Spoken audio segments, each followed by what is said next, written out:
जगन्नाथ मंदिर ठारे बाहरिला गजपति उत्सवर मसाल शोभायात्रा।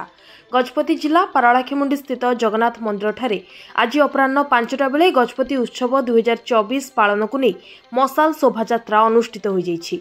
गजपति उत्सव 2024 पालन करने पूर्व उक्त मसालटी महेंद्र पहाड़ू बहु आडंबर सह अणा जाइथिला। यापर उक्त मसाल विभिन्न ब्लॉक बुलिबा सह पारालाखेमुंडी जगन्नाथ मंदिर ठारे रखा जाइथिला।